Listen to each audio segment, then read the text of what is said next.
Entonces vamos a empezar con esta parte de la exploración, ¿sí? Es importante la parte de la exploración obstétrica y en qué nos vamos a centrar cuando llegue una paciente.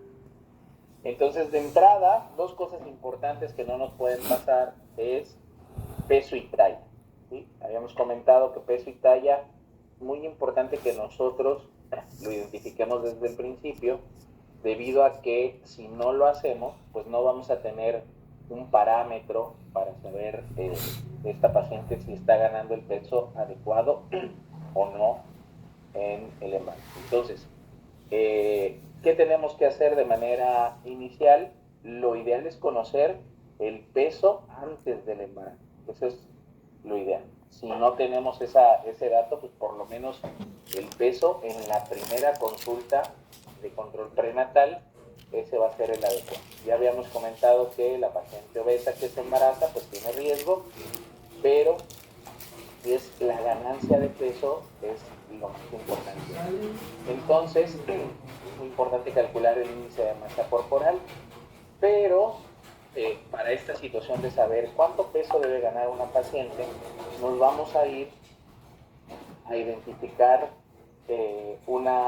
una página, ¿sí? Que es una aplicación también, que van a buscar, vamos a abrir aquí el navegador, y nos vamos a ir a esta página que se llama Inata. Inatal es una página que está desarrollada por una de las escuelas de medicina materno-fetal más importantes del mundo, que es la Escuela de Barcelona. Esta que ven aquí es, y de esta también hay una aplicación. Ustedes una vez que empiezan a utilizar aplicaciones para todo, pues se utilizan para la condición menstrual, como ya vimos, pero en el embarazo también suelen buscar una aplicación. El problema de las aplicaciones es que bajan aplicaciones de mibebeyo.com y quién sabe quién hizo esa aplicación, ¿no? No sabemos si realmente tiene información real. Entonces, lo ideal es buscar esta aplicación y recomendársela a las pacientes para que esta sea la aplicación que estén usando. Y aquí van a encontrar mucha información, pero toda la información que está aquí está basada en estudios científicos que nos pueden servir de manera importante. Pero lo que nos atañe ahorita es este cuadrito que está aquí. Este cuadrito nos va a servir para poder calcular el peso de nuestra paciente, ¿sí? Ven aquí dice peso al principio del embarazo. Hacemos un ejercicio con una paciente promedio chapaneca que más o menos está pesando unos 68 kilos y que tiene una altura de unos 50, vamos a ponerle aquí, ¿sí? Ponemos el peso y le ponemos calcular e inmediatamente nos va a desplazar hacia este cuadrito.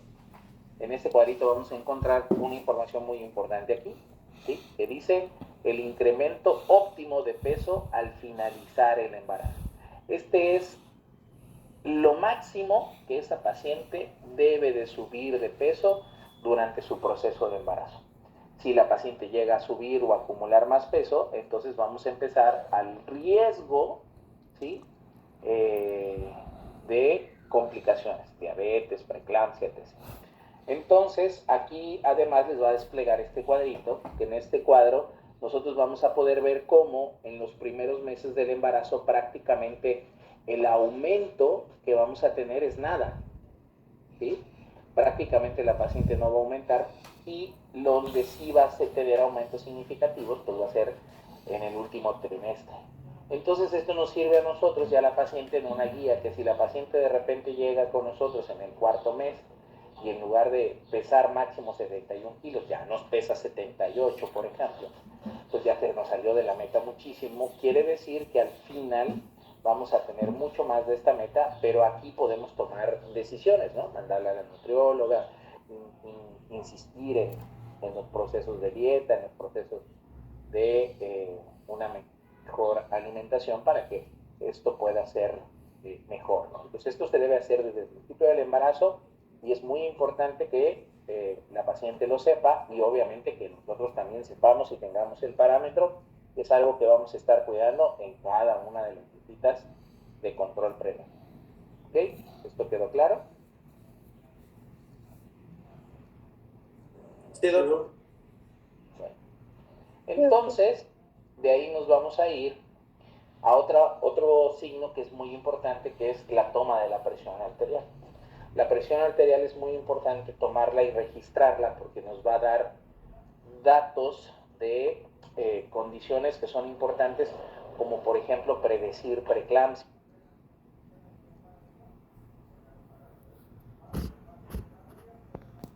El problema es que hacemos malas medidas.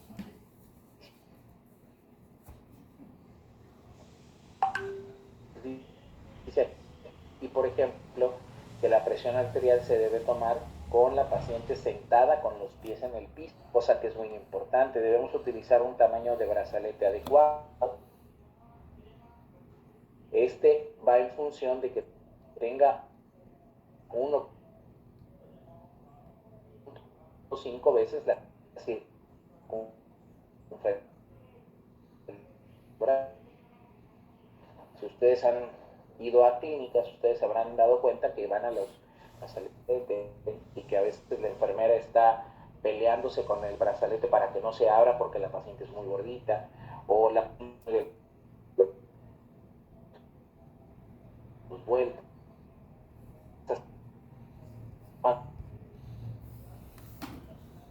no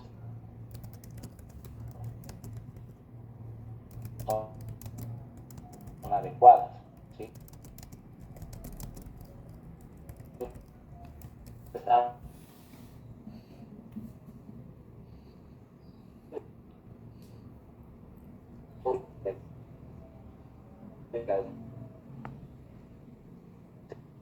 utilizar a veces de las cosas es que la gente Doctor, se le está trabando el audio. Y ya no estamos viendo lo que está proyectando. el corazoncito del paciente, porque muchas veces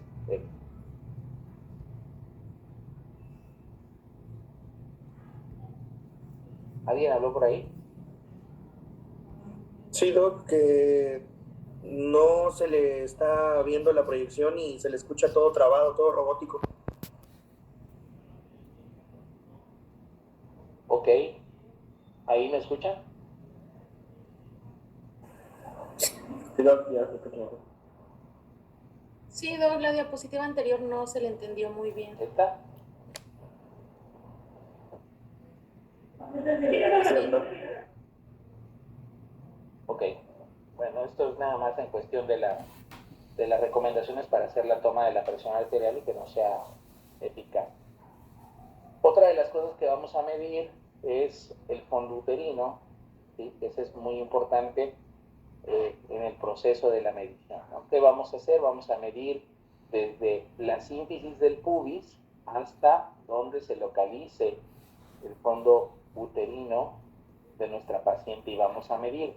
Solamente que está puesta de manera intencionada porque nosotros no vamos a medir curvatura. Esta es una medición que no debe ser correcta. Nosotros debemos medir de manera longitudinal.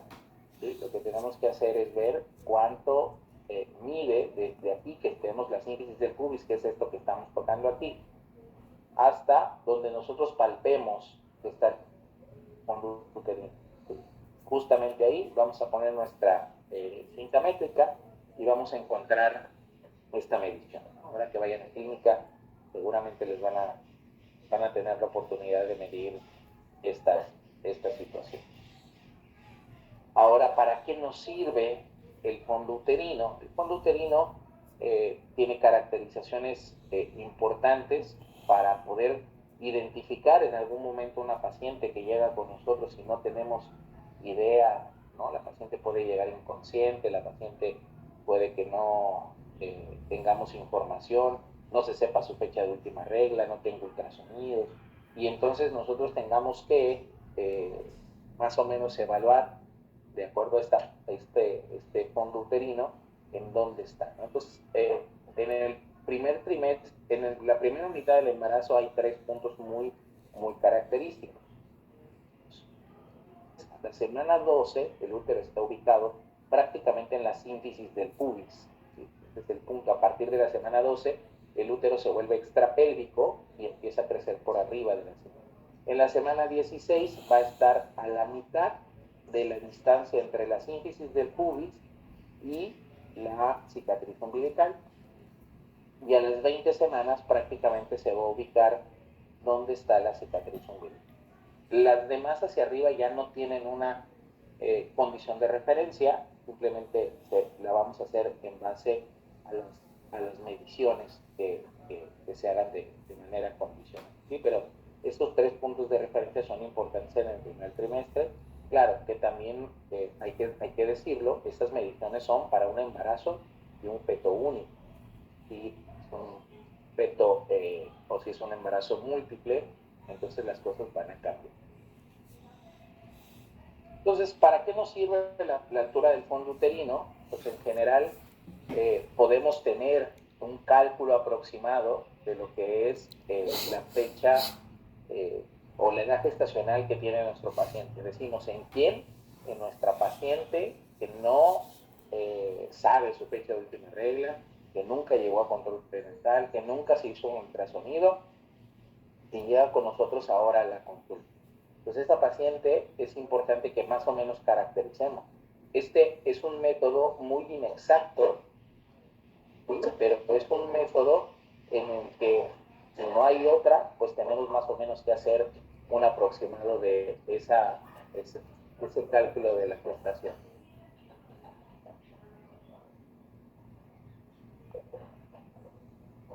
Permítanme quitar.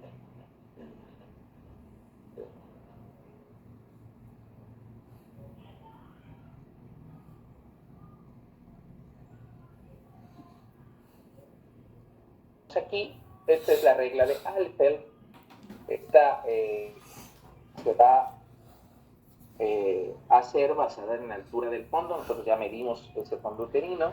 Y como ven aquí, también se conoce como la regla de los 4. ¿Qué vamos a hacer? A los centímetros de la altura del fondo uterino le vamos a sumar 4 y esto lo vamos a dividir entre 4. Aquí vemos el ejemplo. Hacemos la medición y nos dio 28 centímetros. 28 más 4 es igual a 32 y 32 entre 4 es igual a 1. Este nos da información de meses en el embarazo. ¿Sí? Son 8 meses de embarazo que tiene la paciente. Pero nosotros no nos manejamos a meses, nos manejamos a semanas para la toma de decisión. ¿Sí? Entonces, ¿qué vamos a hacer? Vamos a convertir esos 8 meses a semanas. ¿Quién me dice cuántas semanas tiene?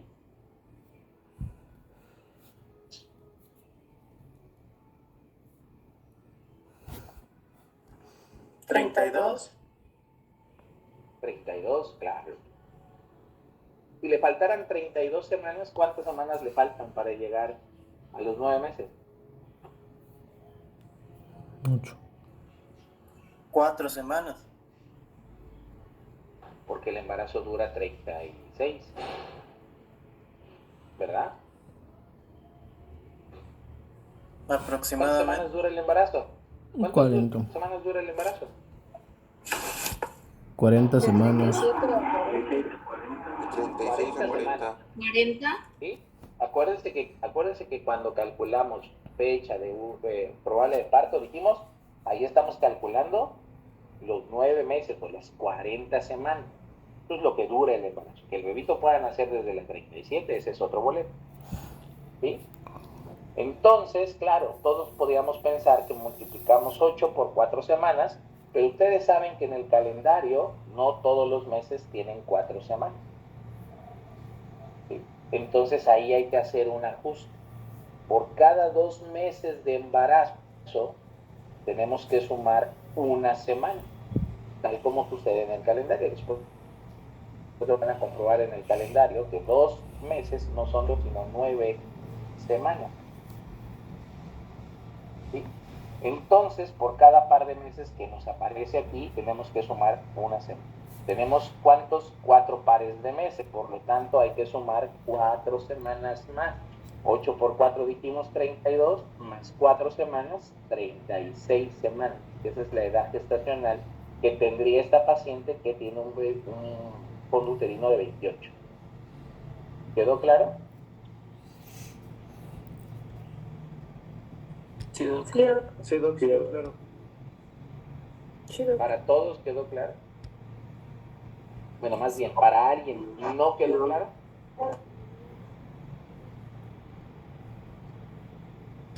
Doc, ¿Para quién no quedó claro? ¿podría volver a explicar lo de las semanas? O sea, ¿Cuál por es? cada ¿Qué no dos, entendiste? por cada mes es una semana más. No entendí esa parte. No, por cada 2 Ah, meses. por cada dos. Por cada 2 meses, tu calendario no tiene 8 semanas, tiene 9 semanas.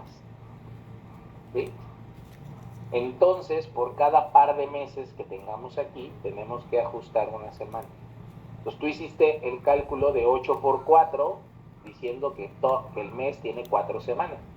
Entonces, te da 32 semanas. Pero tienes que hacer el ajuste, ¿sí? Que por cada par de meses hay que sumar una semana.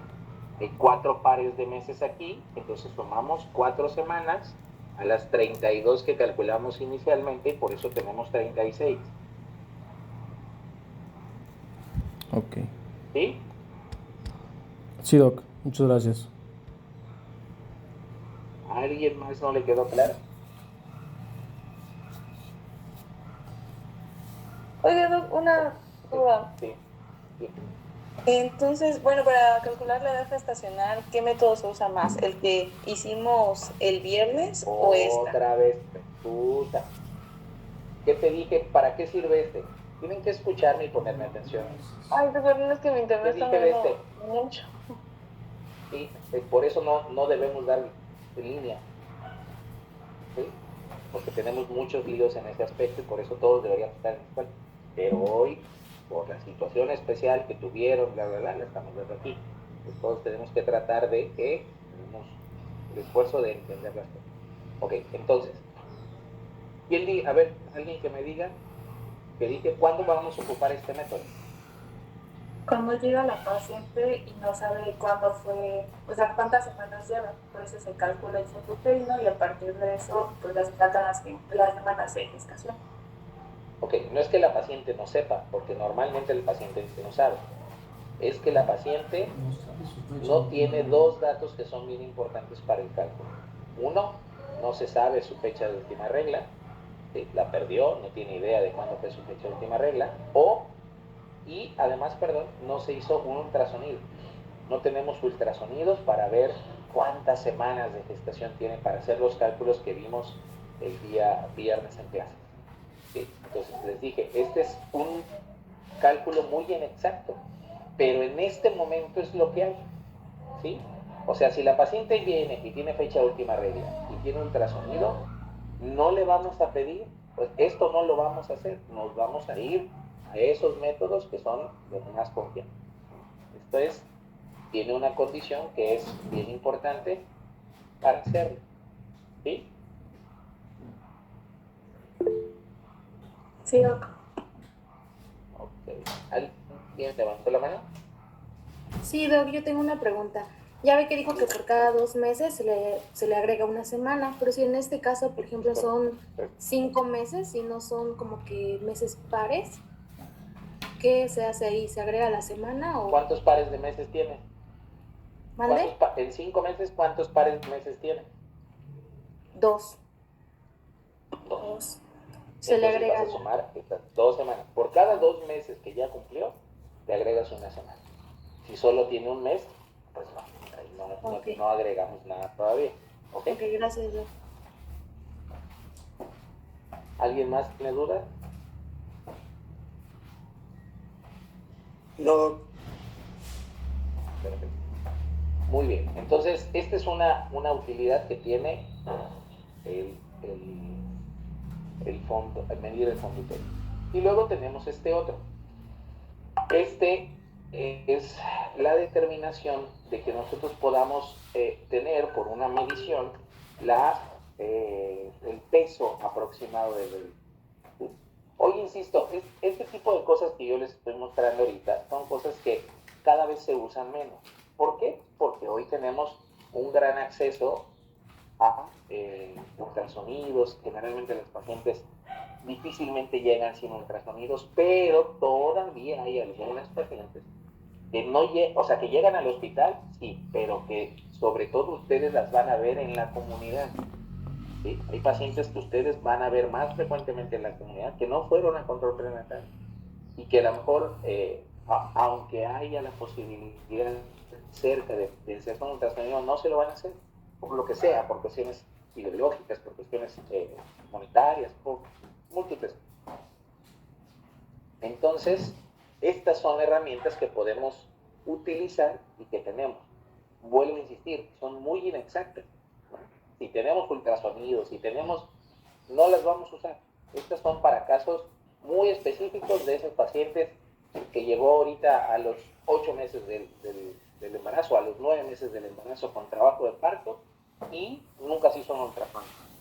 Y entonces no sabemos cuánto pesa ese bebé. Y para que tengamos una idea si ese bebito puede nacer por parto o no, o si es un bebito que puede tener algún peso bajo o alto, entonces tenemos que hacer esto. Muy bien. Entonces, ¿qué vamos a hacer con esta? Que es la regla de Johnson. Aquí ya, otra vez medimos nuestra altura del fondo uterino y una vez que está medido, vamos a determinar esto. Y dice, es altura uterina menos K. ¿Qué es K?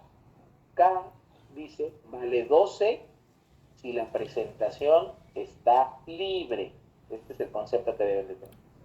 Y vale 11 si la presentación está encajada. Ahorita no traten de entender mucho el libre y el encajado porque lo vamos a ver ahorita en las maniobras de Leopold como tal. ¿Sí? Nada más sepan que si ustedes van a tener el dato de que si está libre o si está encajado. Entonces, si está libre, vamos a tener que K vale 12 y si está encajado, K vale 11. Pues altura uterina menos K por 155. Y esto nos va a dar el rango de peso del bebito con una variación de más o menos 200. Pues aquí tenemos el ejemplo. ¿Sí? Tiene una altura del fondo uterino de 32, la cabecita no está encajada, o sea, está libre, y por lo tanto, K vale 12. 2. Pues aquí vemos 32 menos 12 por 155. 155, esa es una constante, todas las veces va igual. Entonces hacemos las sumitas aquí, y nos va a dar 3 kilos 100 gramos, como el peso estimado de este bebito, con un rango más o menos 200, o sea, de 2,900 a 3 kilos 300. ¿Sí? ¿Este proceso quedó claro? Sí, Doc. Sí, Doc. Para todos. ¿Alguien tiene duda? Yo tengo una, Doc. Dime. ¿Por qué, o sea, por qué a veces es más y por qué a veces es menos el 200? Porque Otra ahí el vez. ejemplo dice menos. ¿Por qué a veces es más o por qué? A ver, no entendí. Es que ahí rango. dice más, menos 200, ¿no? Ah, sí, ese es el rango de variación. O sea, el rango, aquí, por ejemplo, el cálculo de 20 por 155 da 300. ¿Sí? Quien hizo la regla estimó que su falla va entre 200 gramos menos y 200 gramos más. Ah, ok. Por eso Ya. el rango de peso va de 2,900 a 3,300. Ya. ¿Sí? Gracias, Doc. Digamos que es el índice de falla de la fórmula. Ya, ya. ¿Ok? ¿Alguien más? Perfecto. Ahora vamos a entender unos conceptos. Los conceptos en obstetricia son bien importantes. Si ustedes no conocen los conceptos, se les va a dificultar mucho. Pero si ustedes se aprenden los conceptos, van a ver que la obstetricia se vuelve lo más fácil del mundo. Entonces vamos a empezar con algo que se llama trabajo de parto. ¿Qué es el trabajo de parto? El trabajo de parto son todos los procesos y cambios que ocurren en el cuerpo de la mamá para expulsar al bebé. ¿Sí? Entendiendo que el trabajo de parto tiene un contenido que es el cuerpo de la mamá, perdón, un continente, que es el cuerpo de la mamá, y un contenido, que es el bebé. ¿Sí? Entonces, todo lo que tiene que pasar en el cuerpo de la mujer para expulsar al bebé se llama trabajo de parto. ¿Sí? El trabajo de parto es de mamá. Y luego tenemos la parte que se llama mecanismo de trabajo de parto. Y aquí es todos los movimientos que el bebito tiene que realizar para pasar a través del canal de parto. ¿Sí? Pues lo identificaremos muy fácil diciendo, una es la chamba de la mamá, otra es la chamba del bebito, para que el parto pueda llevarse correctamente. Si mamá trabaja bien pero el bebito no, o al revés, si el bebito trabaja bien pero mamá no, no hay posibilidad de que tengamos trabajo de parto. ¿Sí? Entonces son dos cosas que en su momento estudiaremos también y veremos cuáles son los procesos de cada uno, pero desde aquí es importante que entendamos esta porción de concepto. ¿Quedó claro? Sí, Doc. Sí, Doc. Sí, Sí, Doc. doctor. Muy bien. Y luego vamos a empezar hablando de algo que se llama presentación. ¿Sí? Esto es, al momento que vamos a explorar, esta información la vamos a obtener de algo que se llaman las maniobras de Leopold. Más adelantito lo vamos a explicar. Pero primero tenemos que entender el concepto. Dice, ¿qué es la presentación? Es la parte fetal, dice, que se aboca, que va hacia el estrecho superior de la pelvis y es capaz de producir un mecanismo de trabajo de parto. ¿Sí? Entonces, ¿qué significa esto? Es la parte del bebito que va a llegar a la pelvis y que puede, ¿sí? El bebito en esa posición o en esa condición en la que está, nacer.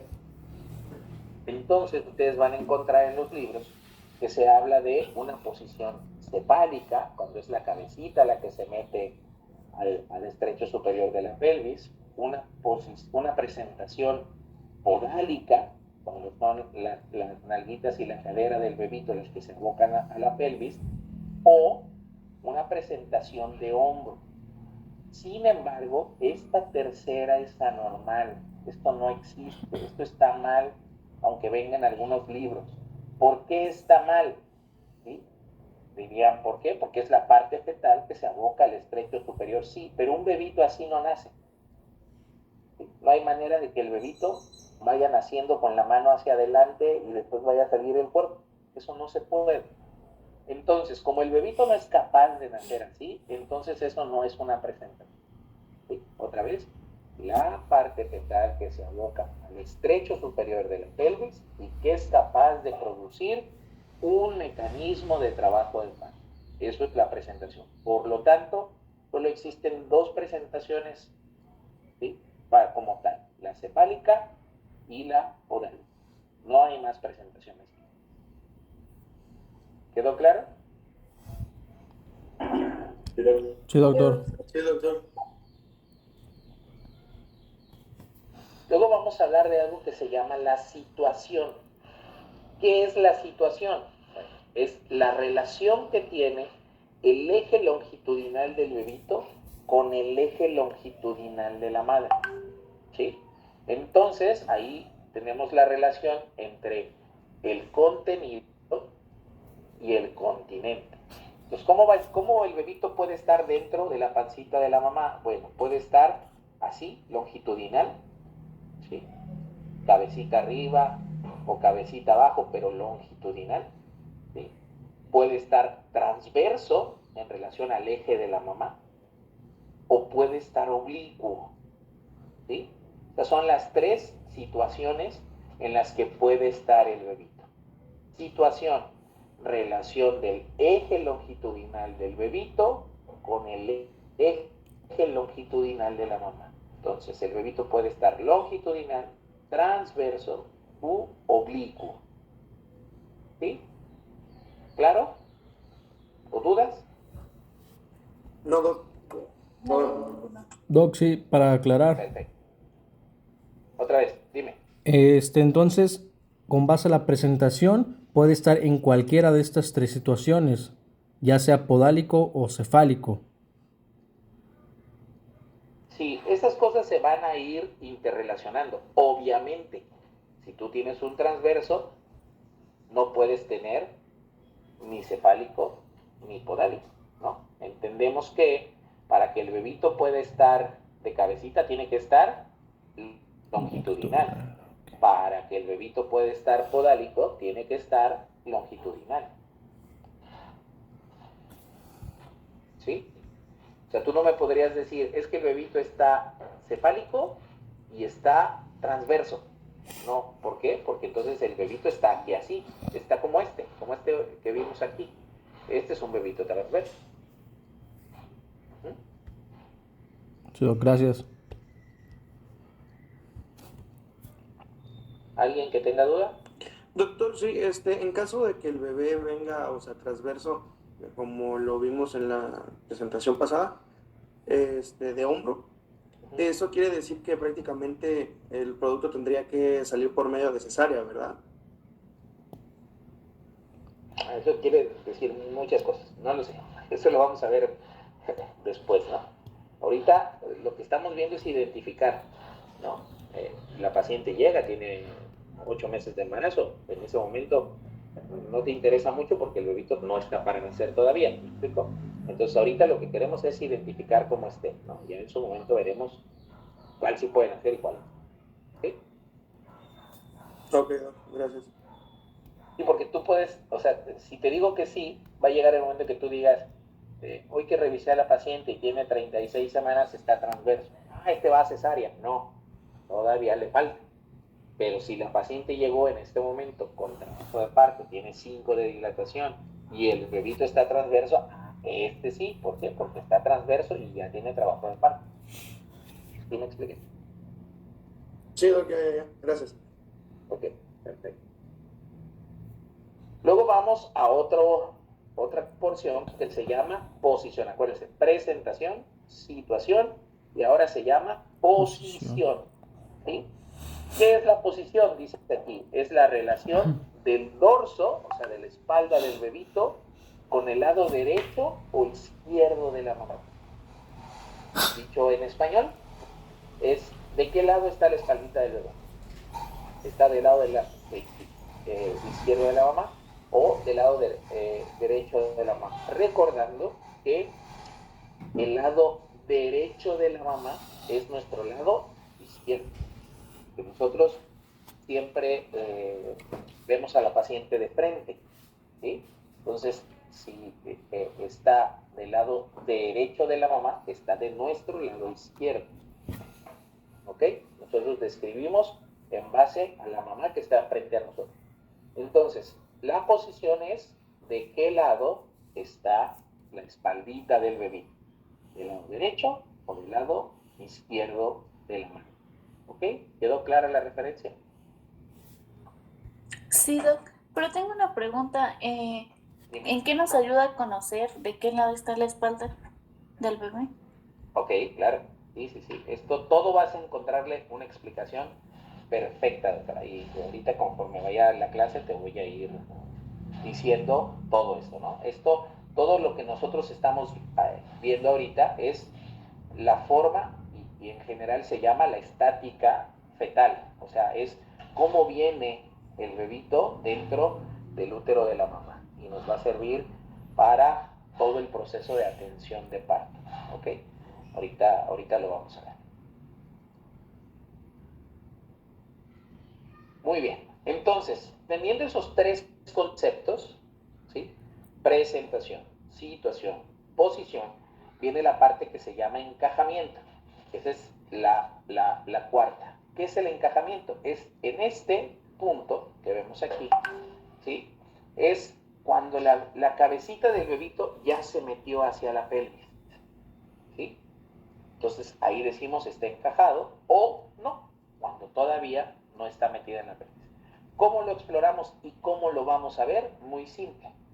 Justo como vemos en este punto, que ahorita van a ver el video de las maniobras de Leopold, ¿sí? Ustedes van a encontrar que nosotros tocamos esa porción de la cabecita y la movemos. Y si la cabecita pelotea entre nuestras manos, eso quiere decir que está libre. Pero si nosotros movemos y la cabecita ya está firme, quiere decir que ya está fija porque ya entró a la pelvis, ¿sí? O sea, en eso se basa el hecho de decir está encajado o está libre, lo que veíamos aquí en esta condición, ¿sí? Aquí es donde van a entender que si está libre es que pelotea, ¿sí? Y entonces aquí vale 12, y que si yo no puedo mover la cabecita porque ya está fija, entonces ya está encajado, y entonces vale 11 para mi fórmula de Johnson. ¿Ok? ¿Quedó claro eso? ¿Sí, Doc? Sí, Doc. Perfecto. Entonces, esos son los 4 conceptos que ustedes tienen que manejar, porque estos 4 conceptos los tienen que encontrar con las, con las maniobras, ¿sí? Ustedes con esas maniobras que van a ver ahorita, que son las maniobras de Leopold, nosotros tenemos que determinar cuál es la estática fetal dentro del útero. ¿Para qué? Obviamente para que nosotros sepamos qué vamos a hacer durante el trabajo de parto, ¿sí? Entonces, estas son la primera maniobra, que va a intentar buscar el fondo uterino y ver qué porción de ese bebito está ahí. Luego viene la segunda maniobra. ¿Para qué nos sirve la primera maniobra? Nos sirve para buscar presentación. ¿Cómo yo sé qué presentación es? Porque si en el fondo uterino toco las pompitas, pues por obvias razones, del otro lado está la cabeza. Entonces yo sé que ahí lo que tiene es una presentación cefálica. Si yo tocara la cabecita arriba, pues entonces, insisto, por obvias razones, sabrías que la pelvis es la que está abajo. Luego viene la parte de buscar la situación. ¿Qué dijimos que era la situación? La relación del eje longitudinal. Entonces empezamos a tocar al bebito, ¿sí? Y aquí vamos a ver si el bebito está longitudinal, si está transverso o si está oblicuo, ¿sí? Entonces con la segunda maniobra determinamos la situación, pero también aquí determinamos la posición. ¿Qué es la posición? Es dónde está el dorso del bebito. Si está del lado izquierdo, sería este de la madre, o del lado derecho, ¿sí? Y en la tercera maniobra vamos a buscar el encajamiento, ¿sí? Y en la cuarta se buscan cosas que ya cada vez se buscan menos, pero que en su momento ahorita van a entender. Pues vamos a ver este video para que... Doc, antes de ver el video, ándale, dime. ¿cómo sabemos ahí que estamos tocando las pompas del bebé o la cabeza del bebé? Claro, eso te lo va a explicar el video. Es que no se me adelante, ¿sí? Claro, Gracias. tiene mucha lógica tu pregunta, pero sí, aquí viene la explicación de eso que estás buscando, ¿ok? Bueno, pongan atención al video y ir adelantando en el...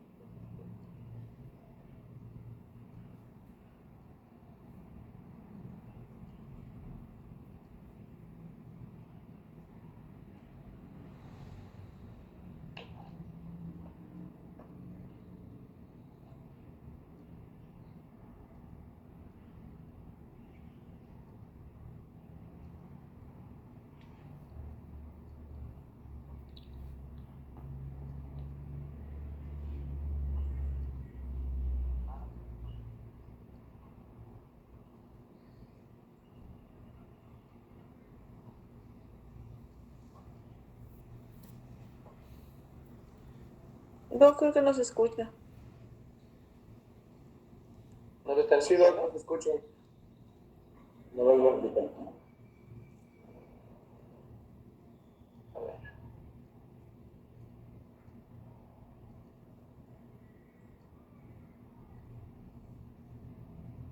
¿Ahí lo ven? Sí se ve, pero no se escucha.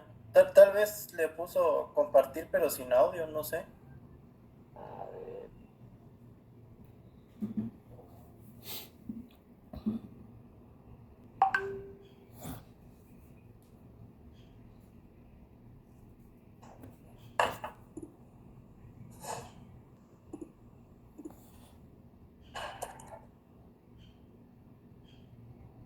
¿Ahí lo escuchan? No, Doc, sigue sin escuchar. No, Doc.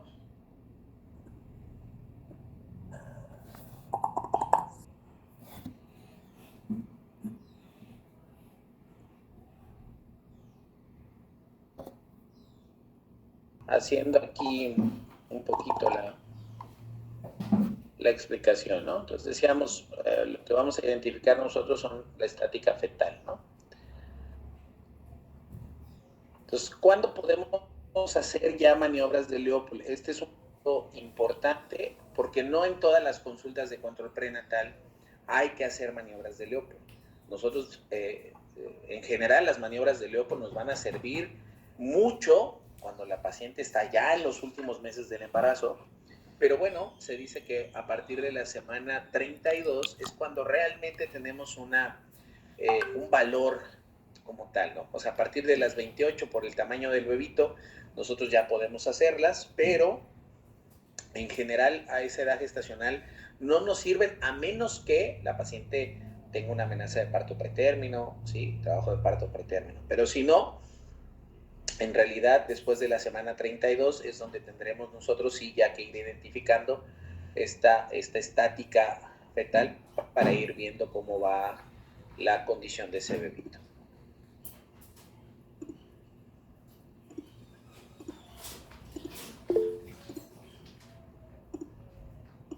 ¿Alguien levantó la mano? Es que, sí. Espérame, si levantas la mano, bueno, más bien no levanten la mano, háblenme, porque yo no los veo. Tengo la pantalla en la presentación, entonces la pantalla de donde están ustedes no la veo. Dime. Para comentarle de que es una compañerita encontró el video que le estaba presentando para que lo puedan ver por separado igual si gusta. Para que lo puedan ver por separado. O igual, sí, no o sea, sé, puede intentarlo volver al panel de donde está presentando. A ver. Y ahí en su pantalla, no sé si le aparece como una imagen de una bocinita, algo así. En su pantalla donde dice, ¿estás presentando? Arribita, en la pantallita de arribita. Entonces dice, está presentando. No sé si en ese. Ah, perdón. Creí que ahí se podía. Sí, me dice que no, pero... O en donde dice presentar otra cosa, no sé si ahí le puede aparecer la opción de activar sonido. O algo.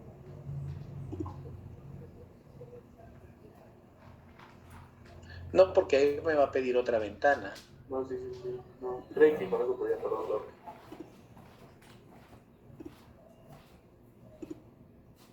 Sí, aquí... Bueno, lo que pasa es que como está en la presentación...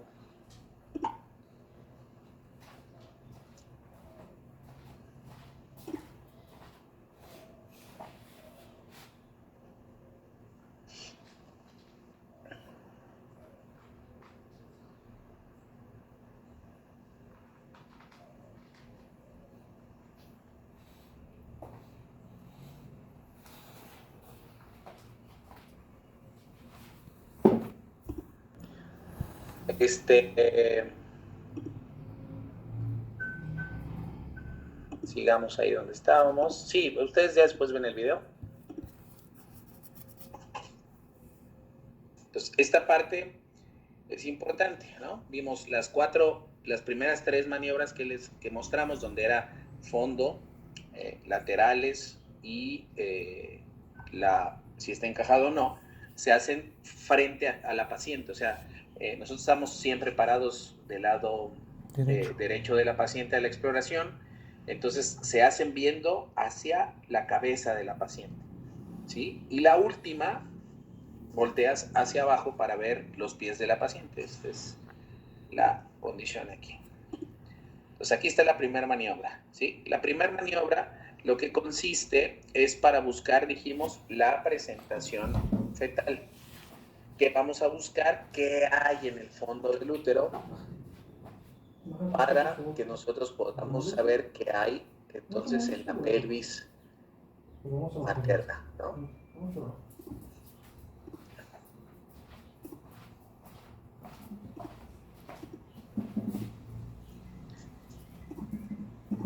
Entonces aquí ven la maniobra, tal como tal, ¿no? Aquí vemos el fondito del útero, ahí nosotros estamos siempre a la derecha de la paciente, ¿sí? Aquí medimos ya el fondo uterino que ya vimos en su momento cómo se mide, y aquí es donde vamos a empezar a tocar. ¿Qué vamos a tocar? El fondo del útero, tal como van a ver ahorita, con las dos manos, intentando identificar cuál es la porción del bebito que está allá arriba. ¿Cuáles son? Es que el pelo del bebito, mira, ahí pusieron una imagen en donde el bebito está pélvico. Entonces, ¿qué vas a tocar arriba? Vas a tocar la cabeza. ¿Qué características tiene? Esas que ven ahí, es redonda, regular y resistente. Si está pélvico, entonces las características son distintas. ¿Sí? Entonces, esa parte, pues no hay otra manera de que ustedes la aprendan, ¿sí? Más que haciéndolo, ¿no? Esto es una condición que tendrán que hacer cuando vayan a sus clínicas, ¿sí? Cuando ya les toque explorar el paciente e identificar esa condición. Entonces ustedes ven, van las manos arriba en el fondo uterino y la idea es identificar qué está en el fondo uterino, ¿sí? ¿Para qué? Para que de manera secundaria yo pueda saber qué hay debajo y con eso identificar qué tiene. Obviamente que también te podrías encontrar al bebito transverso, ¿sí? Y entonces no vas a sentir ni la pelvis del bebito, las pompas del bebito, ni la cabeza. Vas a sentir a lo mejor una piernita, ¿sí? Si está transverso con el dorso inferior o el dorso superior, entonces vas a sentir prácticamente toda la espalda del bebito, ¿no? Entonces la finalidad es identificar la presentación. A mí me interesa saber qué voy a encontrar abajo, sabiendo que hay primeramente arriba. ¿Alguna duda hasta ahí? No, Doc. No, Doc. Bueno, entonces seguimos. La segunda maniobra, vamos a buscar, ¿qué dijimos? La situación y la posición del bebito. Vamos a saber cómo está.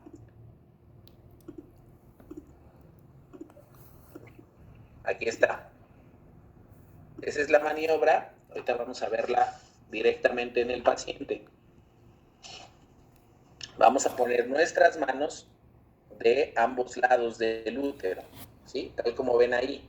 ¿Qué vamos a hacer? Primeramente, con una mano vamos a desplazar al bebito para que la otra mano toque, ¿sí? Y después haremos lo mismo del otro lado, desplazamos con la otra mano y tocamos, ¿sí? ¿Qué vamos a buscar? Obviamente vamos a buscar la espaldita. ¿Qué características va a tener? Pues muy simple. Si es espalda, va a ser lisita y se va a ir muy bien. ¿Y vieron? Ahí está el desplazamiento de un lado para que la otra mano pueda tocar. Si es la espalda, vamos a encontrar esa condición que va a ser identificada. Y si no es la espalda, pues vamos a encontrar, ¿sí? Pedacitos y bolitas por todos lados, que serán los piecitos, las manitas, las rodillitas del otro lado, ¿sí?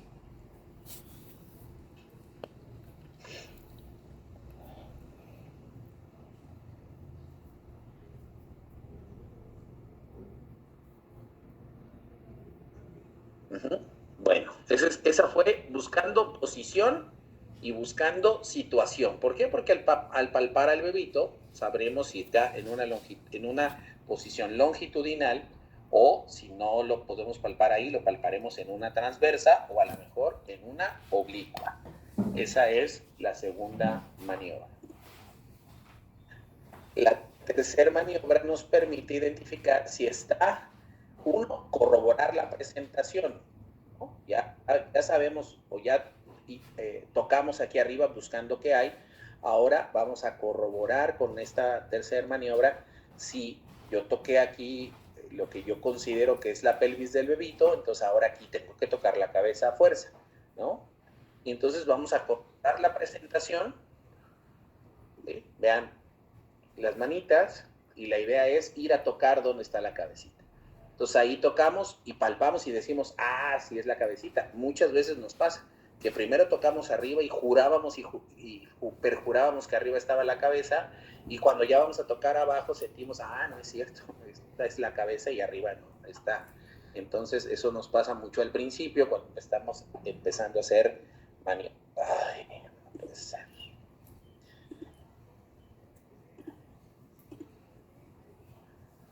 Entonces, ¿sí? Ahí tocamos, ¿sí? Determinamos si es la cabecita la que está ahí, y además checamos si está libre o si está ya encajado como tal, ¿no? Ya dijimos, si está libre, vamos a mover y va a pelotear entre nuestros dedos, y si ya está encajado, no vamos a poder mover la cabecita, va a estar fija, ¿sí?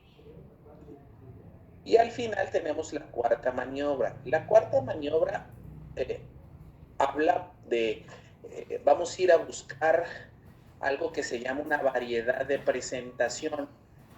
Y si la cabeza está flexionada o extendida, que ahorita se los voy a explicar más adelante, ahí van a ver la maniobra.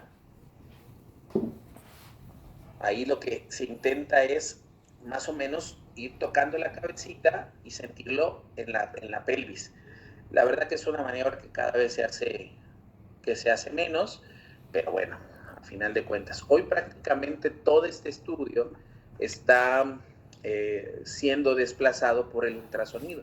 El ultrasonido anteriormente pues estaba en la sala de radiología, y ahí en la sala de radiología hay que buscar, ¿no?, al radiólogo. Hoy los ultrasonidos están metidos dentro de la sala de partos para que nosotros podamos utilizarlos todo el tiempo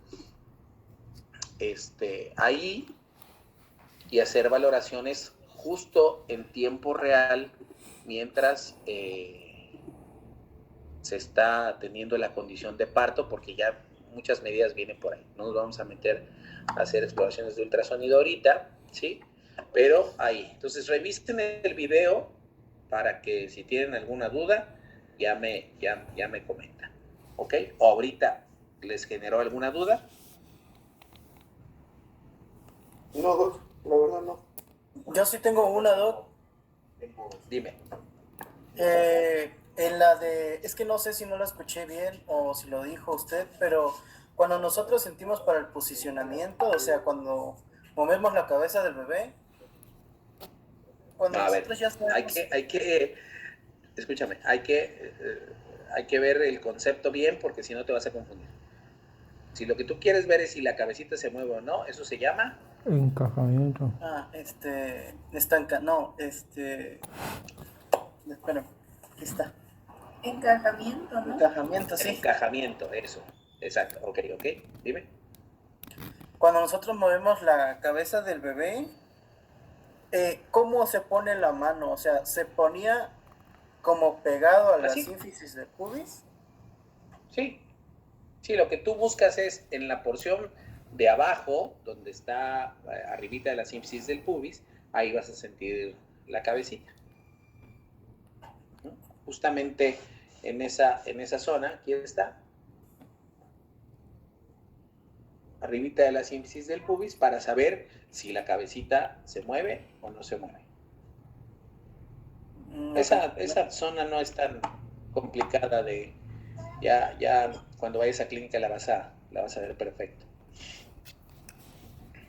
Muy bien. Gracias, Doc. Entonces, la otra cosa que nos permiten las maniobras de Leopold, que no está descrita en el video, es identificar dónde está la frecuencia cardíaca, ¿sí? Yo tengo que identificar esa frecuencia cardíaca, que, pues, insistimos, hoy ante la tecnología, pues es mucho más fácil encontrarla con dispositivos como los Dopplers, pero pues hay lugares en donde solamente van a encontrar estos que se llaman los estetoscopios de Pinar, para poderla identificar. Ahora, también es importante que nosotros sepamos dónde la vamos a ir a buscar, porque resulta que, pues como ya tienen un Doppler, colocan y están buscando por toda la pancita. Y a veces eso tarda mucho, no la encuentran y la que se empieza a desesperar es la mamá. Entonces, lo correcto es que nosotros sepamos dónde va a estar nuestra frecuencia. Si nuestro bebito es cefálico, entonces la frecuencia la vamos a encontrar en los cuadrantes inferiores, porque nosotros aquí en esta zona, entre el hombro y la espalda, es donde podemos ser capaces de escucharla. Nosotros realmente, si tú pones y tienes un equipo Doppler y lo pones por aquí, a lo mejor vas a escuchar algo que es un soplo placentario y a veces se confunde y no es lo mismo. Entonces, si el bebito está cefálico, dijimos, ¿dónde vamos a encontrar la frecuencia? En los cuadrantes inferiores. Pero aquí viene una de las utilidades que me preguntaba la doctora, que decía, ¿para qué me sirve saber de qué lado está la espalda? Ah, bueno, si la espalda está del lado izquierdo de la mamá, yo voy a buscar mi frecuencia en esta zona, ¿sí? En el cuadrante inferior izquierdo. Si mi bebito tiene el dorso del lado derecho, pues entonces lo voy a ir a buscar del lado derecho, ¿sí? Si la paciente o si el bebito está pélvico, entonces yo iré a buscar, ¿sí?, la frecuencia en los cuadrantes superiores y del lado donde esté el dorso, ¿sí? Esa es la parte para poder identificar rápidamente dónde está la frecuencia cardíaca y que luego no andemos perdidos, ¿no? Porque andamos poniendo, está el bebito aquí y andamos buscando el corazoncito hasta acá arriba en la pancita, ¿no? No lo vamos a escuchar y la mamá, al ver que no la encontramos, empieza a angustiar, ¿sí? Entonces, ese es otro dato que nos da el conocer la estática del bebito. Y luego vamos a palpar, ¿sí?, que si ya es una paciente que está con trabajo de parto, lo que tenemos que hacer es, vamos a identificar si la paciente tiene contracciones. La paciente llega a los hospitales diciendo, doctor, tengo dolor, ¿sí? Entonces, de primera intención, nosotros tenemos que saber identificar si ese dolor que tiene la paciente es por contracciones. ¿Cómo vamos a identificar las contracciones? Pues bueno, justo como ven aquí, vamos a poner nuestra mano en el fondo del útero. Ahí vamos a dejar nuestra mano y nuestra mano va a ser capaz de percibir, ¿sí?, el momento en que el útero se empieza a contraer y se pone como piedra. ¿Qué vamos a hacer? Vamos a cuantificar a partir de la primera contracción que sentamos. Vamos a nosotros a cuantificar, ojo, todos en obstetricia debemos de tener un reloj con segundero. Eso es muy importante para hacer las cuantificaciones de lo que vamos a hacer en tiempo. Entonces empezamos, colocamos nuestra manita, vemos que se empieza a contraer, lo sentimos y contamos cuántos segundos dura la contracción, ¿sí? Y a partir de ahí contamos 10 minutos con reloj en mano para saber cuántas veces se puso durita la pancita, o sea, cuántas contracciones tuvo, cuánto duró cada contracción, ¿sí? Y eso nos permite a nosotros saber cómo va el trabajo de parto, en todos los sentidos. Si la paciente tiene un parto pretérmino o es un bebito todavía pretérmino, una amenaza de parto, un trabajo de parto pretérmino o ya un trabajo de parto a término, entonces eso nos permite a nosotros saber si realmente está teniendo contracciones o no, porque la paciente puede tener dolor abdominal por 1000 cosas, entre cosas patológicas y no tan patológicas, y es importante identificar que el dolor no sea por contracciones, ¿sí?, para poder identificar esa parte, ¿no? No todo el dolor en el abdomen son contracciones, pero siempre tenemos que estar seguros que así sea, ¿ok? Entonces nosotros en nuestra nota, estamos haciendo ahorita una nota, que vamos a describir abdomen que tiene un útero con un fondo uterino de tantos centímetros, que ya describimos. Eso nos permite a nosotros, si la paciente no tiene una forma de medir su edad gestacional, decir, y esto aproximadamente son tantas semanas por clínica, y poder identificar el peso si es que la paciente en ese momento ya lo requiere. Y después vamos a describir que encontramos un producto único, ¿sí? En dado caso de que sea un solo fetito, y vas a decir un producto único vivo. ¿En qué te vas a basar que está vivo? Porque le escuchaste la frecuencia, ¿sí? Y tiene una frecuencia de tanto, 140 latidos por minuto, ¿sí? Y luego vas a describir el cual está en una situación longitudinal, presentación cefálica, con dorso o con posición a la derecha o a la izquierda de la madre, ¿sí? Y palpé y no sentí ninguna contracción. O palpé y sentí 2 contracciones que duraron 30 segundos en 10 minutos, ¿sí? Esa es nuestra descripción completa de lo que nosotros vamos a colocar en la nota después de hacer toda esta exploración como tal. ¿Dudas hasta aquí? No, doc.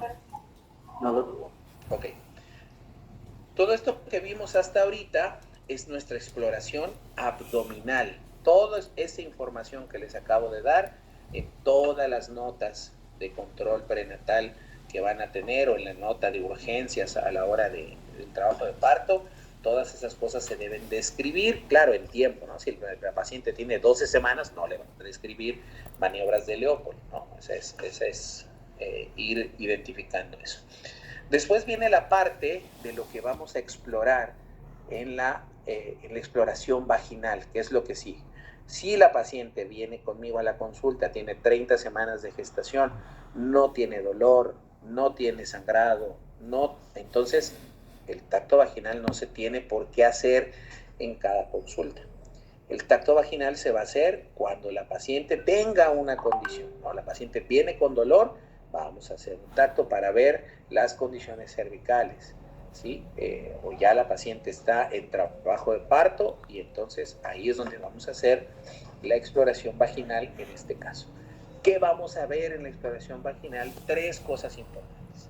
Las condiciones del cervix, del bebito vamos a ver estas 3 cosas que ahorita vamos a ver, la altura de presentación, la variedad de posición y si las membranas están íntegras o no.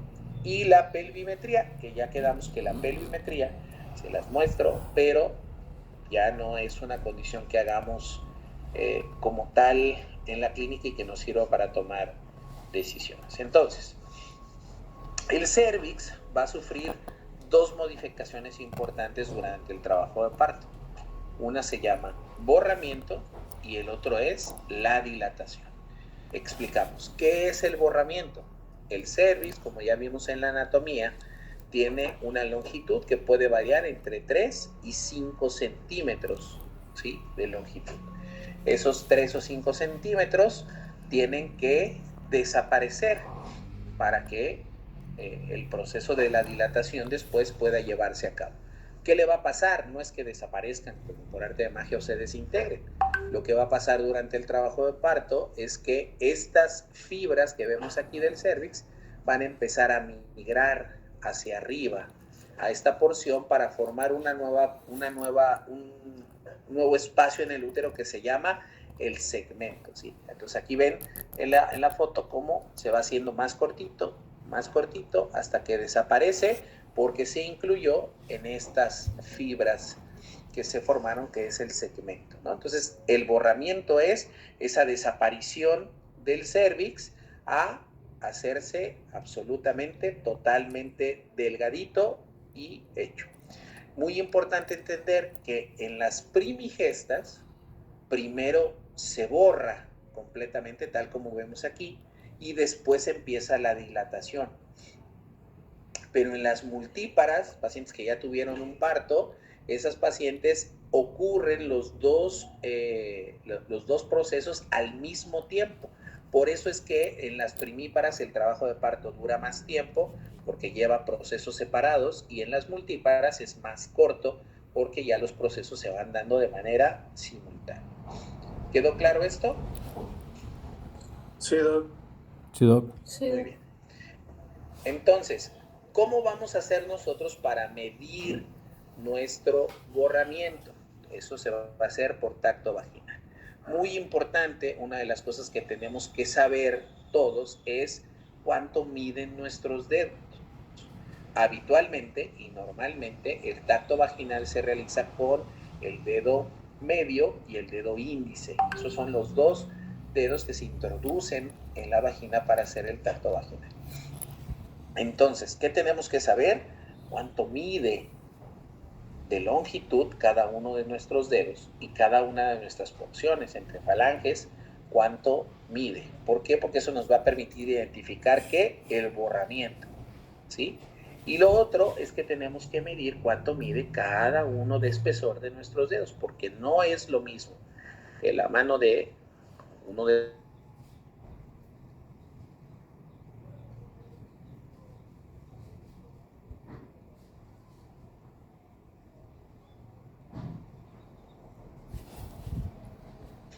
promedio, dice aquí por ejemplo en esta foto, estos dos dedos miden 3 centímetros, que es digamos, el tamaño promedio, ¿sí?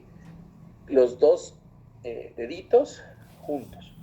Entonces, la gran tarea para hoy es que ustedes hagan esa medición de sus dedos y sepan esto. Entonces, ¿qué vamos a ver en la medición del borramiento?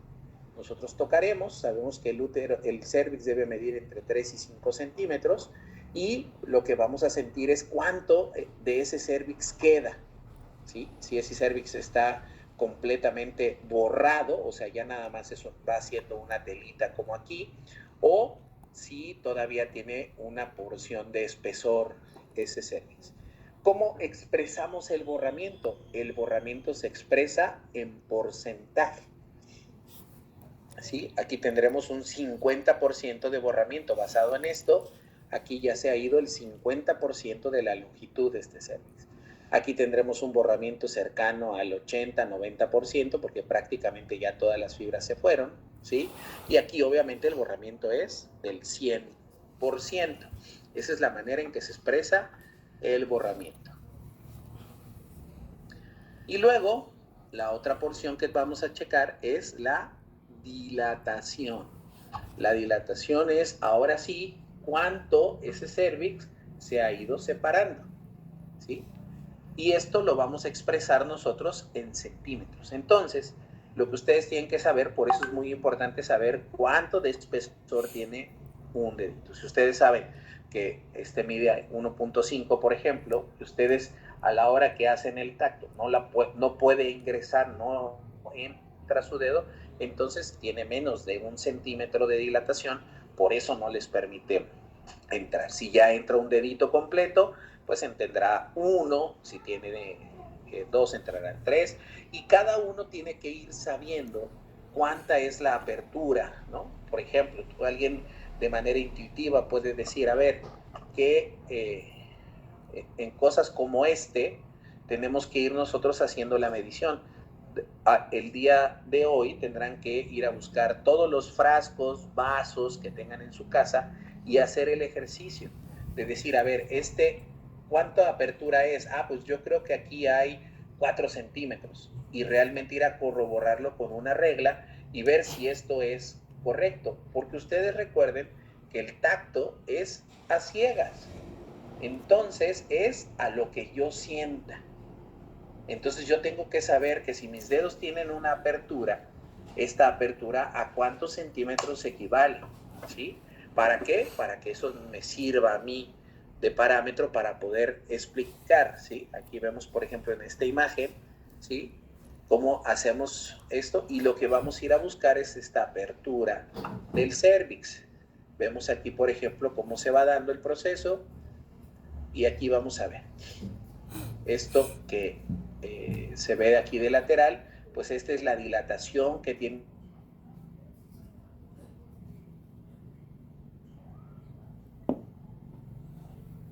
La vamos a medir a palpación, ¿sí? Ese es el concepto del cervix y la dilatación.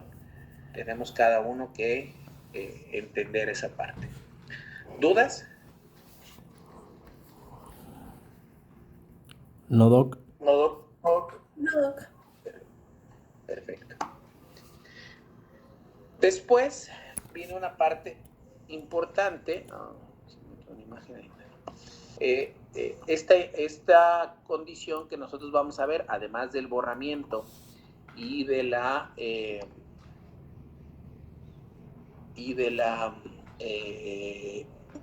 dilatación, lo que sigue es que nosotros veamos una característica que es la consistencia del cérvix, porque eso también nos habla del proceso conforme va avanzando el trabajo de parto. El cérvix es duro o es firme, es una estructura que tiene muchos puentes de colágeno, y entonces a la hora que lo tocamos en el proceso de una gestación que no está en trabajo de parto, generalmente es firme. Y conforme el trabajo de parto se va desarrollando, se empieza a llenar de contenido de líquido, se rompen los puentes de colágeno y se va ablandando hacia el hecho de que se pueda dilatar y borrar. Entonces, esta situación pues se ha podido comparar para que nosotros tengamos una idea. Entonces vamos a hablar, por ejemplo, de un cérvix firme, y nosotros lo podemos identificar más o menos como cuando tocamos nuestra frente, ¿sí? Esa es la consistencia firme del cérvix cuando no tenemos un proceso de trabajo de parto o muy al inicio del trabajo de parto. Después el cérvix se va haciendo más blandito y tenemos una consistencia media, que esa la vamos a describir como cuando tocamos la punta de nuestra nariz, que es cartílago, y vemos cómo cambió de ser firme a tener una consistencia media. Y después la consistencia tiene que volverse blanda completamente, y esa es justo como palpamos nuestros labios. Ahí ya se volvió completamente blandito, ¿sí? Porque esto también lo vamos a describir, ¿no? Una vez que acabamos de describir la exploración abdominal, vamos a describir qué estamos buscando. En el tacto vaginal encuentro cérvix, ¿sí? Borrado, dilatado tanto, en una consistencia firme, media, blanda, y esa es importante identificarla. Y luego hablamos de otra cosa, que es la posición del cérvix. Si ustedes ven, esta es la posición anatómica normal del cérvix, ¿sí? Vagina va hacia la porción posterior y el útero, y hacen una angulación. Esto es lo normal. Entonces el cérvix está posicionado en esta condición. Pero normalmente, conforme avanza el parto, el cérvix se vuelve más posterior, ¿sí? Este cérvix se dirige un poco más hacia atrás, y a veces la exploración es muy complicada porque está prácticamente hasta el fondo de la vagina, ¿sí? Entonces, ese será el cérvix posterior, esta será la posición media, y después, conforme el trabajo de parto avanza y la dilatación va a empezar, el cérvix se hace cada vez más anterior, y es mucho más fácil que nosotros podamos explorarlo, ¿no? Entonces, ahí vamos a encontrar nuestro cérvix posterior o nuestro cérvix anterior, que es la parte que vamos a describir. Otra vez regresando a la pregunta de la doctora, ¿y para qué me va a servir toda esa información? Toda esa información sirve al momento de las escalas. Tenemos esta escala, por ejemplo, que habla del índice de Bishop. ¿Qué es el índice de Bishop? Es qué tan fácil es que la mamá vaya a tener un parto pronto o no. Ya lo veremos más adelante cuando veamos la inducción del trabajo de parto, pero en este momento nos sirve para eso. Entonces vean cómo nos pide dilatación, borramiento, la altura de la presentación que vamos a ver ahorita, la consistencia del cuello, ¿sí? Y la posición del cuello uterino, para que nosotros podamos sacar puntajes y tomar decisiones con eso. Y lo mismo pasa del lado contrario, cuando tenemos un embarazo pretérmino, ¿sí? Que nosotros lo que queremos es que no siga progresando para que el bebito no nazca de 30 semanas, por ejemplo, pero este es el índice al revés. Entonces aquí nos pide que veamos contracciones, si tiene ruptura de membranas o no, la dilatación y si hay sangrado, ¿no? Son de las cosas que tenemos que ir identificando. Esta la vamos a ver cuando veamos trabajo de parto pretérmino. Luego viene esta parte de la altura de la presentación, ¿sí? Yo ya revisé en el cérvix cómo está el cérvix. Entonces ya dije que está anterior, que tiene una consistencia blanda, que tiene un borramiento del 80% o está totalmente borrado, y si es una primigesta o una multigesta, si tiene dilatación y cuántos centímetros de dilatación tiene. Entonces esa es la parte del cervix, ¿sí? ¿Alguna duda hasta ahí? No, Doc. No, Doc. No, Doc. Bueno. Luego viene la parte de conocer la altura de la presentación del bebito. Conforme el trabajo de parto se va dando, el bebito, la presentación, tiene que ir metiéndose a la pelvis, ¿sí? Para poder ir descendiendo y finalmente llegar al nacimiento. En México utilizamos esta nomenclatura que es utilizando los 4 planos de Hodge, se llama, ¿sí? Entonces, el primer plano de Hodge va del borde superior de la sínfisis del pubis al promontorio del sacro. Este es el primer plano. ¿Cuándo decimos que el bebito llegó aquí? Cuando el diámetro biparietal está ahí. O sea, el bebito, vamos a sentir nosotros que vamos a tocar la cabecita más o menos en este plano, ¿sí? Y entonces, ¿qué vamos a decir? Que está en el primer plano de Hodge. Después viene el segundo plano. El segundo plano va del borde inferior de la sínfisis del pubis a la segunda vértebra sacra, ¿sí? Ven ustedes, son líneas paralelas, ¿sí? Entonces el bebito sigue el trabajo de parto y va descendiendo, ¿no? Que vamos a decir, además de todo lo que ya dijimos del cervix, vamos a decir la altura de la presentación. El bebito está en primero, en segundo, en tercero o en cuarto plano, dependiendo cómo toquemos. El tercer plano hace una línea totalmente paralela a la anterior y que pasa por el borde de las espinas, por la punta de las espinas ciáticas, ¿sí? Ese es el tercer plano. Y el cuarto plano, paralelo al anterior, es por el borde del coxis o en la punta del coxis. Ahí tenemos nuestro cuarto plano, ¿sí? Entonces aquí, insisto, lo que vamos a tocar es la cabecita del bebito, cómo la cabecita del bebito va descendiendo, porque es algo que tenemos que vigilar, como veremos más adelante. ¿Dudas de los planos? ¿Doc puede repetir el primer plano? ¿De dónde a dónde va? Del borde superior de la sínfisis del pubis al promontorio del sacro.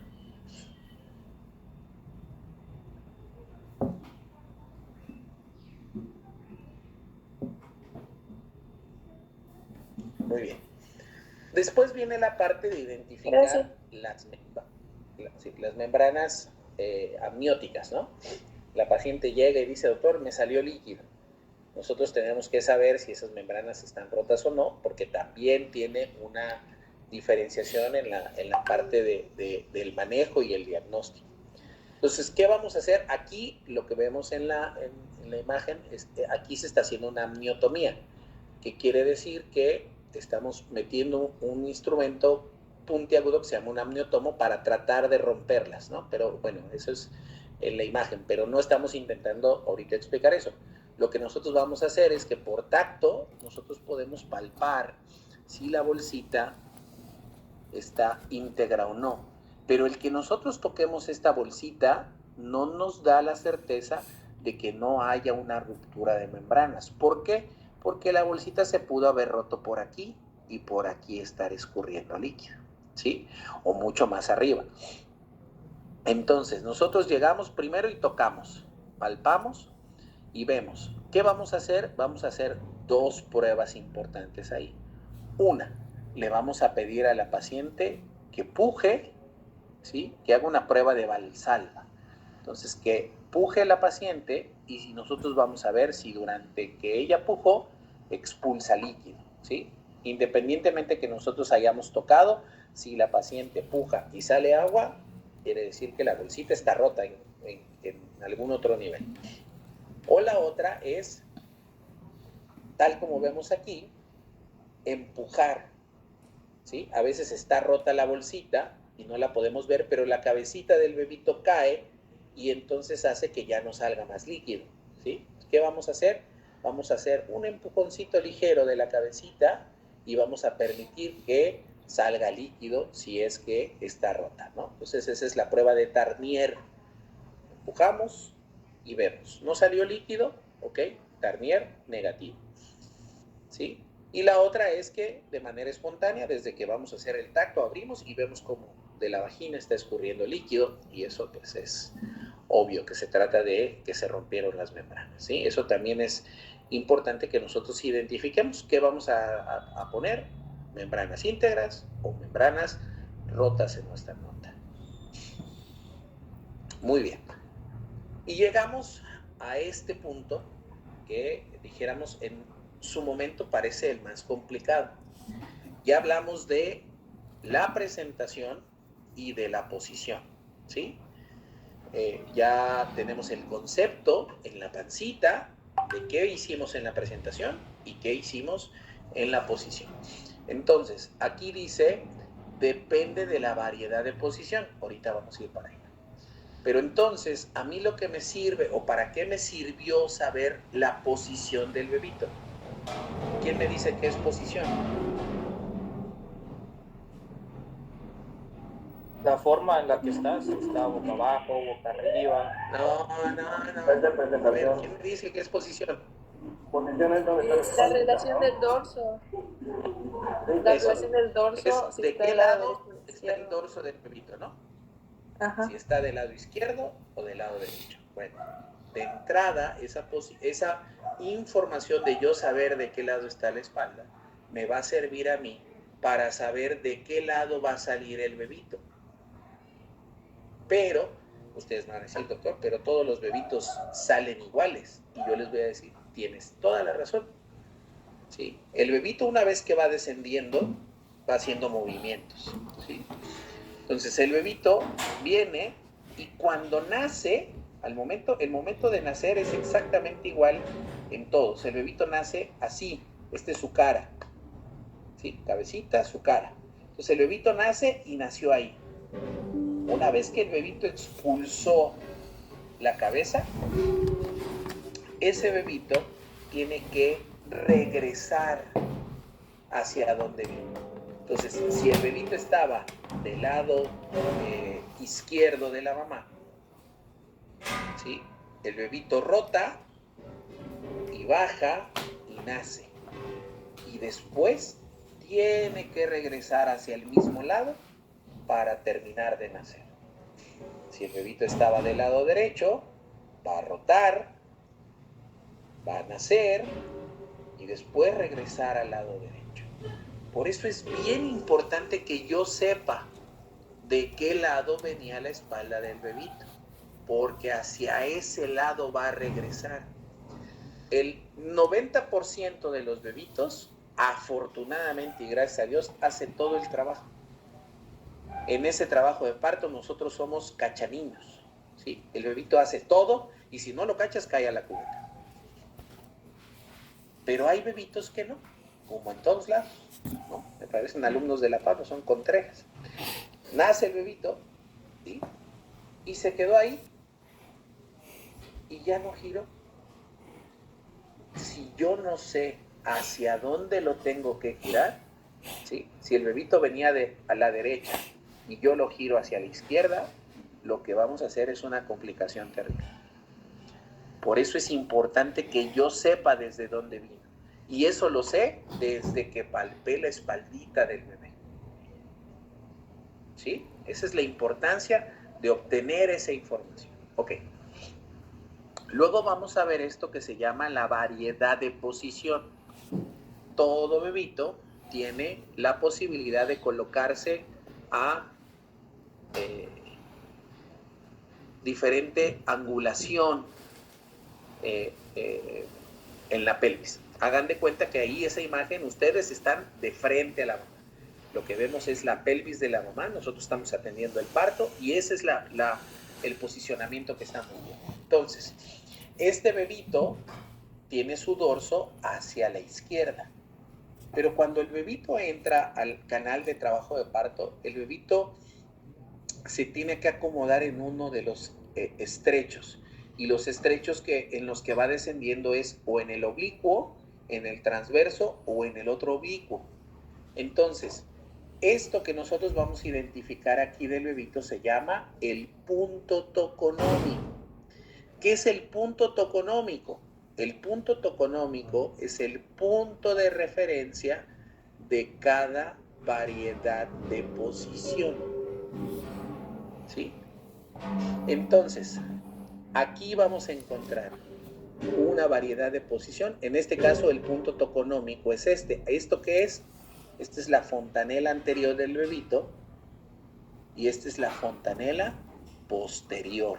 ¿Sí? La fontanela anterior es romboidea, la fontanela posterior es triangular, ¿no? Allí hasta le estoy dando tips para pediatría. Entonces, nosotros vamos a tocar, ¿sí? Va a hacer un tacto y vamos a tocar esa cabecita. Y tenemos que identificar esa fontanela posterior, dónde está. Y entonces, en este caso, vamos a encontrar esa fontanela posterior, ¿sí? En una occipito izquierda, que es el lado de la mamá, anterior. ¿Por qué anterior? Porque la pelvis la dividimos así, lo que está por arriba es anterior, lo que está por debajo es posterior, ¿sí? Entonces, tocamos y encontramos que este bebito tiene una variedad de posición occipito, eso quiere decir que el bebito viene en esa posición de cabeza, ¿sí? Que está anterior en relación a la pelvis de la mamá, ¿sí? Y que está izquierda. Eso ya lo sabíamos desde el principio, ¿no? Que está del lado izquierdo porque la espalda está del lado izquierdo. Entonces, esta es mi variedad de posición. El 65% de las pacientes las vamos a encontrar ahí. Pero puede ser un occipito izquierda transversa, ¿sí? Que está a 90 grados de la sínfisis del pubis. O bien puede ser un occipito izquierda posterior, ¿sí? Que está a 135 grados. Aquí tenemos la opción, son 45, 90, 135 y 180 grados. ¿Sí? Estas es las variedades de posición si el bebito está con el dorso del lado izquierdo. Lo mismo pasa del otro lado. El bebito está con el dorso del lado derecho, entonces vamos a tener un occipito derecha anterior, un occipito derecha transversa y un occipito derecha posterior. ¿Por qué me interesa saber eso? Porque en el trabajo de parto, ¿sí? Uno de los movimientos que el bebito tiene que hacer se llama una rotación interna. Les decía, todos los bebitos, todos, para que puedan nacer, tienen que llevar esta porción de la fontanela posterior abajo de la sínfisis del pubis. ¿Sí? Esto que vemos aquí, en esta posición, se tiene que ir hasta acá.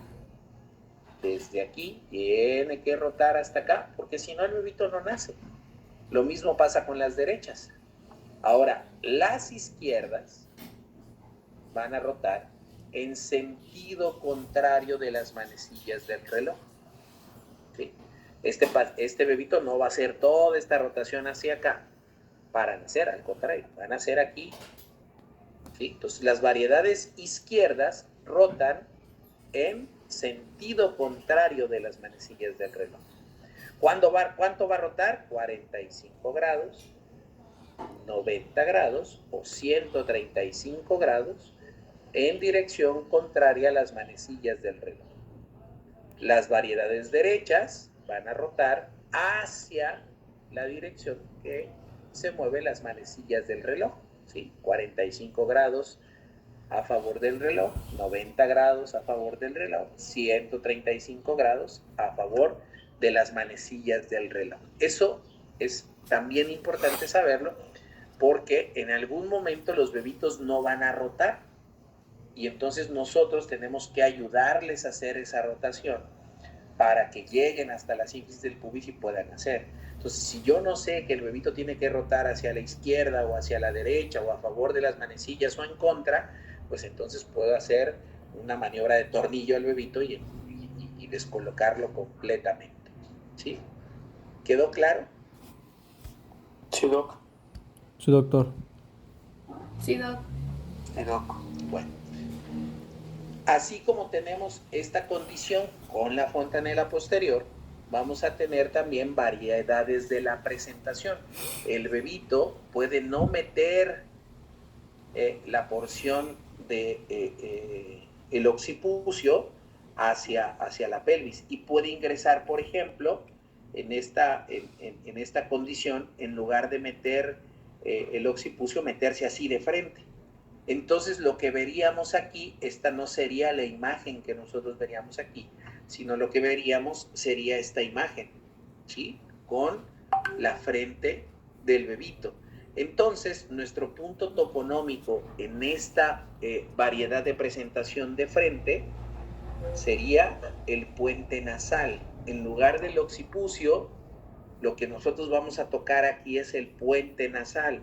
Entonces, se convertiría en una variedad de posición naso izquierda anterior. Solamente cambia porque el punto toconómico, ¿sí? Esta parte del bebito que estamos sintiendo, ya no vamos a tocar el occipucio. Entonces nuestro punto de referencia va a ser el puente nasal. Y si el bebito se metiera como en esta de cara, ¿sí? Fuera bajando de cara, entonces lo que nosotros vamos a tocar es el mentón. Ese va a ser nuestro punto de referencia. ¿Cómo se va a llamar la variedad de presentación? Se va a llamar mento izquierda anterior. ¿Sí? Con eso todos identificamos cuál es la presentación, la variedad de presentación y la variedad de posición. Tú dices, viene en un naso izquierdo anterior y todo el mundo entiende que el bebito se metió no con el occipucio, sino con el puente nasal y que además está en una izquierda, o sea, el dorso está del lado izquierdo y en la pelvis está anterior. ¿Sí? Todo esto, insisto, para que nosotros podamos identificar hacia dónde se va a mover el bebé en el momento del trabajo de parto. ¿Ok? Sí, doc. Sí, Muy doc. bien. Con eso terminamos la exploración